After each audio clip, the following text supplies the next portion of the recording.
I sat there staring into nothing. You might wonder why. My wife, Jane, had just asked me to be a cuckold for a week. My name is Mike, and I knew the answer before Jane even asked, but I had hoped she wasn't that naive. I needed to catch my breath, but wanted to answer calmly. This is the story of how everything went wrong in our relationship.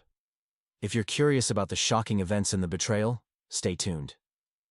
Before diving into my story, if you don't want your life to be turned upside down like mine, subscribe to my channel to learn real lessons from the real stories we share every day, just like mine.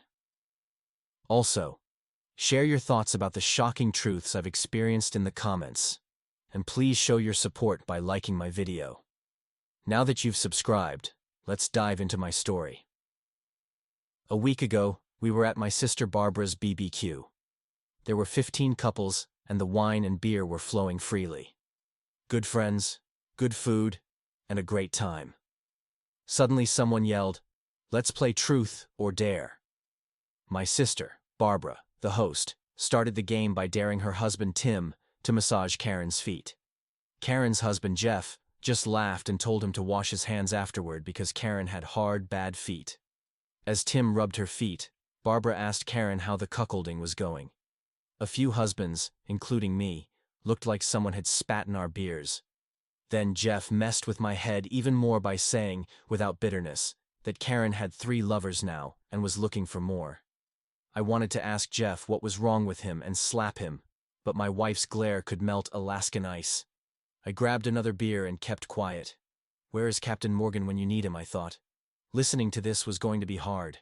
After about 10 minutes of Jeff recounting how hot it was to see Karen being with other men, I headed to the bathroom. I was in there for about 20 minutes talking to myself. I had to keep my voice down, or people would think I was crazy.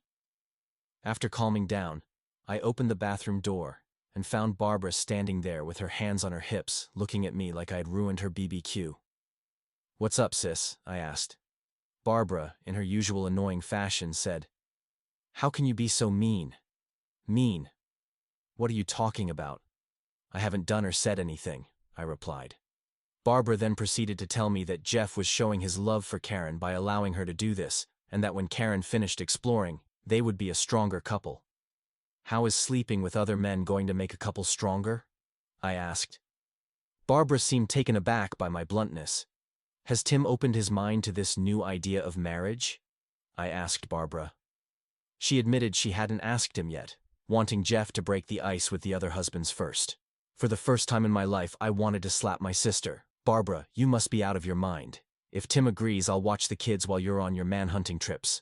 But I'll never leave you alone with my wife again," I said and returned to the BBQ. Jeff was talking to Karen, Jane, and a few other wives. The guys were by the grill, waiting for me. Tim was the first to ask what I thought of the whole thing. "If Jane tries that, I'll be out the door before you can scratch your left nut. I will not put up with it. And if I find out she cheated or planned on cheating, I'll divorce her before her lover's scent dries," I said. After my outburst, Jane said it was time to go. We said goodnight to everyone and left. We lived about 45 minutes from my sister, so it was a long drive. Jane immediately said, "You shouldn't judge a lifestyle until you try it." I wondered if I wanted to start a fight or wait until we got home. Being an idiot, I chose to wait. The whole drive home, Jane talked about Jeff this and Jeff that. I wanted to tell her if she kept talking about Jeff, she could marry him. When we pulled up to the house, Jane started rubbing my leg. "Oh yeah, here comes the real makeout session," I thought. Needless to say, it was a good night, and the next morning too. Jane got intimate with me for 7 days straight, at least twice a day. But on the 8th day, the campaign began. "Mike, can I talk to you without you getting mad?" she asked. "Sweetie, after the week you just gave me, we can talk about anything, and I'll listen," I said. Jane looked worried but started with the usual. "Mike, you know I love you, right? I love you more and more each day, but I think we need to spice up our romance." Now being me, I wanted to roll my eyes. "Okay, I'll let you finish before I say no," I said. Jane then asked if I loved her. If I truly loved her, I would become a cuckold for a week. She looked at me with big puppy dog eyes and a sad little girl expression. Jane, I love you, and I would do anything for you. But the answer to this is a resounding no, I said and walked out. I went to my favorite sports bar, Angel's. The bartender. Kevin, start me a tab. I want a beer, a Long Island, and keep them coming, I said. As I drank away my pain, guess who walked in? Jeff and Tim. They took the stools on both sides of me and looked at me like I had passed gas. Mike, what's the matter with you? You almost screwed up the BBQ. We've been planning this for weeks, Jeff said. Tim patted me on the back and said, just listen, Mike. Tim and I have been filming Karen with the 3 guys she's been with. I'm playing along to get evidence for the divorce.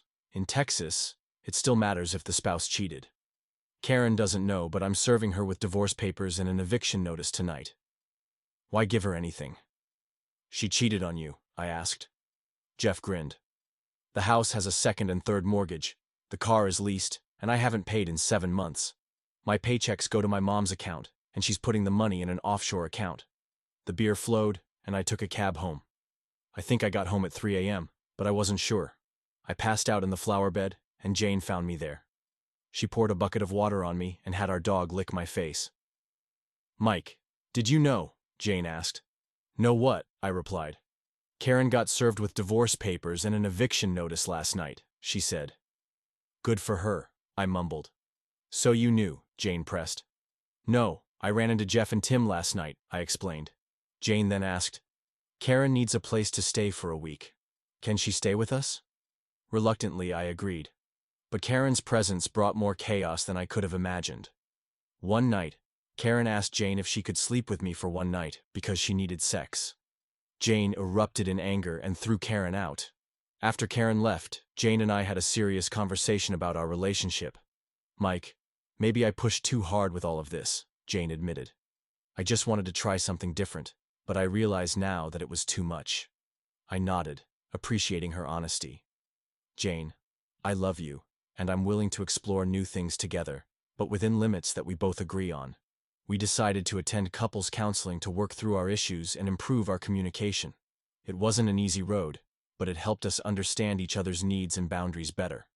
We also started setting aside dedicated time for date nights and activities we both enjoyed, rekindling the spark that initially brought us together. Through counseling, we learned to appreciate the value of mutual respect and compromise. Jane no longer felt the need to look outside our marriage for excitement, and I became more open to discussing our desires and fears. Our relationship grew stronger as we navigated these challenges together, and we emerged from this turbulent period with a deeper connection. Jane and I realized that communication and mutual respect are the foundations of a strong relationship.